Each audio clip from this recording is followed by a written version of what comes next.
ನಟ ದರ್ಶನ್ ಈಗ ಶತಕದ ಸಂಭ್ರಮದಲ್ಲಿದ್ದಾರೆ. ಶತಕ ಅಂದ್ರೆ ಯಾವುದೋ ಸಿನಿಮಾ ಹಿಟ್ ಆದ ಸಂಭ್ರಮ ಅಲ್ಲ. ಕಾಟೇರನಿಗೆ ಕೋಳ ಬಿದ್ದು ಇವತ್ತಿಗೆ 100 ದಿನ. ಸ್ವಾಮಿ ಕೊಲೆ ಕೇಸಲ್ಲಿ ದರ್ಶನ್ ಅಂಡ್ ಟೀಮ್ ತಗ್ಲಾಕೊಂಡು ಬರೋಬ್ಬರಿ 100 ದಿನವಾಗಿದೆ. ಟೈಮ್ ಅನ್ನೋದು ಹೇಗೆ ಬದಲಾಗುತ್ತೆ? ಒಂದು ಸಿನಿಮಾ ಮಾಡುವುದಕ್ಕೆ ದರ್ಶನ್ ಕೊಡೋದು 65 ದಿನ ಮಾತ್ರವಂತೆ. ಜಾಸ್ತಿ ಅಂದ್ರೆ 5 ದಿನ ಸುಮ್ಮನಿರ್ತಿದ್ನಂತೆ. 70 ದಿನದ ಮೇಲೆ ಹೋದ್ರೆ ಡೈಲಿ ಬೇಸ್ ಮೇಲೆ ಕಾಸು ಕೊಡಬೇಕು ಅಂತ ಈತನೇ ರೂಲ್ಸ್ ಹಾಕೊಂಡಿದ್ದ. ಇದು 7 ವರ್ಷದ ಹಿಂದೆ ದರ್ಶನ್ ಬಾಯಲ್ಲೇ ಬಂದ ಅಣಿಮುತ್ತುಗಳು. ಆದ್ರಿವತ್ತು 70 ಅಲ್ಲ 100 ದಿನವೇ ಕಳೆದೋಯ್ತು. ನಾನೇ ಬಾಸ್, ನಾನೇ ಪುಡಂಗು ಅಂತಿದ್ದವನಿಗೆ ಪೊಲೀಸ್ ಕೋಳ ಬಿದ್ದು ಅದ್ಧೂರಿ 100 ದಿನ ಆಗಿದೆ. 100 ಡೇಸ್ ಬಾರಿಸಿರೋ ಕಾಟೇರ ಇನ್ನೆಷ್ಟು ವರ್ಷಕ್ಕೆ ಹೊರಬರ್ತಾನೋ ಭಗವಂತನೇ ಬಲ್ಲ ಬಿಡಿ. ಯಾಕಂದ್ರೆ 100 ದಿನ ಅನ್ನೋದು ಜೀವಾವಧಿಗೆ ಕನ್ವರ್ಟ್ ಆದ್ರೂ ಅನುಮಾನವೇ ಇಲ್ಲ.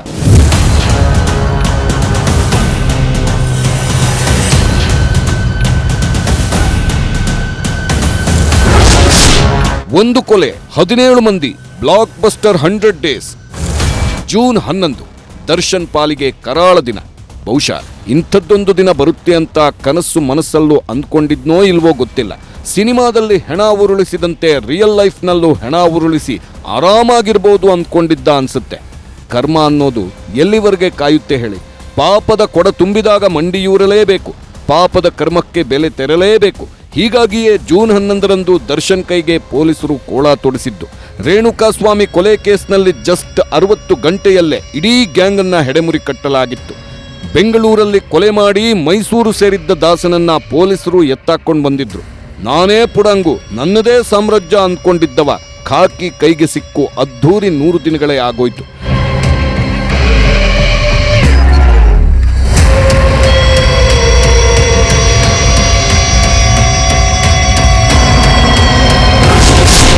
ಡಿ ಗ್ಯಾಂಗ್ಗೆ ಬೇಲ್ ಸಿಗದಂತೆ ಖಾಕಿ ಪ್ಲಾನ್. ಎಷ್ಟೇ ಚಾಲೆಂಜ್ ಮಾಡಿದ್ರೂ ಖಾಕಿ ಕೊಕ್ಕೆ. ಒಂದ್ ವೇಳೆ ಮಣ್ಣಲ್ಲಿ ಮಣ್ಣಾಗಿರೋ ರೇಣುಕಾಸ್ವಾಮಿ ಆದ್ರೂ ಈ ಹಂತಕನನ್ನ ಕ್ಷಮಿಸ್ತಾನೋ ಏನೋ ಗೊತ್ತಿಲ್ಲ. ಆದ್ರೆ ಪೊಲೀಸರು ಮಾತ್ರ ಬಿಡೋ ಮಾತೇ ಇಲ್ಲ. ಹೇಗಾದ್ರೂ ಸರಿ ರಕ್ತ ಅಂಟಿಸ್ಕೊಂಡವರನ್ನ ಕಂಬಿ ಹಿಂದೆ ಕೊಳೆಯುವಂತೆ ಮಾಡಲೇಬೇಕು ಅನ್ನೋ ಪಣ ತೊಟ್ಟಂತೆ ಕಾಣ್ತಿದೆ. ಹೀಗಾಗಿಯೇ ಕೋರ್ಟ್ ಅಂಗಳದಲ್ಲಿ ಜಾಮೀನಿಗಾಗಿ ಎಷ್ಟೇ ಚಾಲೆಂಜ್ ಮಾಡಿದ್ರೂ ಪೊಲೀಸರು ಕೊಕ್ಕೆ ಹಾಕ್ತಿರೋದು.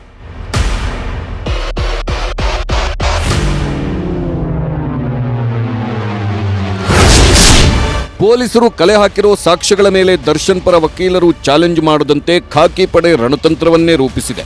ಒಂದು ವೇಳೆ ಆರೋಪಿಗಳು ಉಲ್ಟಾ ಹೊಡೆದ್ರು ಸಾಕ್ಷಿಗಳೇ ಗಟ್ಟಿಯಾಗಿರಬೇಕು ಅಂತ ರಿಪೋರ್ಟ್ಗಳ ಮೂಲಕ ಉತ್ತರ ಕೊಡಲು ಸರ್ವ ತಯಾರಿ ಮಾಡಿಕೊಂಡಿದ್ದಾರೆ. ಶೆಡ್ ಒಳಗಿನ ಹೊರಗಿನ ಸ್ವಾಮಿ ಫೋಟೋಗಳನ್ನು FSLಗೆ ಕಳಿಸಲಾಗಿದ್ದು, ಹೈದರಾಬಾದ್ ಬಳಿಕ ಬೆಂಗಳೂರಲ್ಲೂ ಮತ್ತೊಮ್ಮೆ ಪರಿಶೀಲನೆ ನಡೆಸಲಿದ್ದಾರೆ. ಯಾಕಂದ್ರೆ AI ಟೆಕ್ನಾಲಜಿ ಬಳಸಿದ್ದಾರೆ ಅಂತ ಕೋರ್ಟ್ ಮುಂದೆ ಉಲ್ಟಾ ಹೊಡೆಯೋ ಸಾಧ್ಯತೆ ಇರುತ್ತೆ. ಇದೇ ಕಾರಣಕ್ಕೆ ಇನ್ನೊಂದು ರಿಪೋರ್ಟ್ ರೆಡಿ ಮಾಡುವುದಕ್ಕೆ ತಯಾರಿ ಮಾಡಿಕೊಳ್ಳುತ್ತಿದ್ದಾರೆ.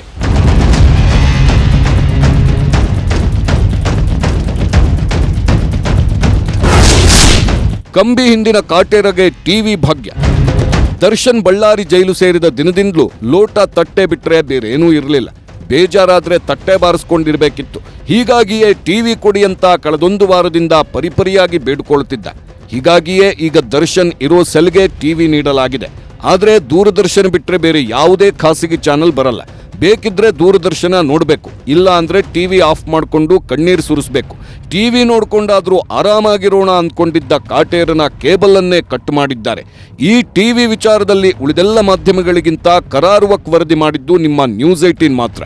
ಟಿವಿ ವಿಚಾರವಾಗಿ ದರ್ಶನ್ ಗಲಾಟೆ ಮಾಡಿದ ಅಂತೆಲ್ಲ ವರದಿಗಳಾಗುತ್ತಿದ್ದ ವೇಳೆ ಟಿವಿ ವ್ಯವಸ್ಥೆ ಬಗ್ಗೆ ನಿಖರ ಮಾಹಿತಿ ಕೊಟ್ಟು ಅಂತೆ ಕಂತೆಗಳಿಗೆ ತೆರೆ ಎಳೆದಿದ್ದು ನ್ಯೂಸ್ 18. ರಾಜಾತಿಥ್ಯದ ಸಾರಥಿ ರೌಡಿ ನಾಗ ವಿಲವಿಲ. ಇದಕ್ಕೆ ಅಲ್ವಾ ಹೇಳೋದು, ಇರಲಾರದೆ ಇರುವೆ ಬಿಟ್ಕೊಳ್ಳೋದು ಅಂತ.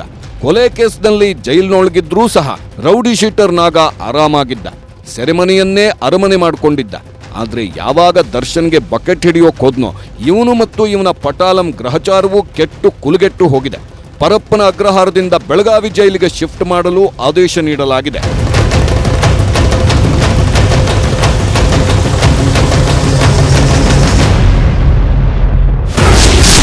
ಅದೇನೋ ಗೊತ್ತಿಲ್ಲ, ದರ್ಶನ್ ಸಹವಾಸ ಮಾಡಿದವರೆಲ್ಲ ಎಕ್ಕುಟ್ಟು ಹೋಗ್ತಿದ್ದಾರೆ.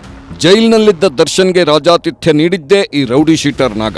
ಜೈಲಿನಲ್ಲಿ ಗುಂಪು ಕಟ್ಕೊಂಡು ದರ್ಬಾರ್ ಮಾಡುತ್ತಿದ್ದ ಈತ ಸೆರೆಮನೆಯಲ್ಲಿದ್ರೂ ಕೂಡ ಎಲ್ಲಾ ಸೌಲಭ್ಯಗಳನ್ನು ಪಡೆಯುತ್ತಿದ್ದ. ಹೀಗಾಗಿ ಈತನ ಮೇಲೆ ಕೇಸ್ ದಾಖಲಾಗ್ತಿದ್ದ ಹಾಗೆ ಬೆಳಗಾವಿ ಜೈಲಿಗೆ ಶಿಫ್ಟ್ ಮಾಡಲಾಗ್ತಿದೆ. ನಾಗನ ಜೊತೆಗೆ ಆತನ ಟೀಮನ್ನೂ ಸಹ ಬೇರೆ ಬೇರೆ ಜೈಲುಗಳಿಗೆ ಶಿಫ್ಟ್ ಮಾಡಲಿದ್ದಾರೆ. ಒಟ್ನಲ್ಲಿ ಕೋಳ ಬಿದ್ದು 100 ಡೇಸ್ ಆದ್ರೂ ಕೂಡ ಇದು ಇಲ್ಲಿಗೆ ಮುಗಿಯೋ ಹಾಗೆ ಕಾಣುತ್ತಿಲ್ಲ. ರಕ್ತ ಮೆತ್ತಿಕೊಂಡವ ಸೆರೆಮನಿಯಲ್ಲೇ ಫಿಕ್ಸ್ ಆಗ್ತಾರಾ ಕಾದು ನೋಡಬೇಕು. Muniraju, crime bureau, news 18.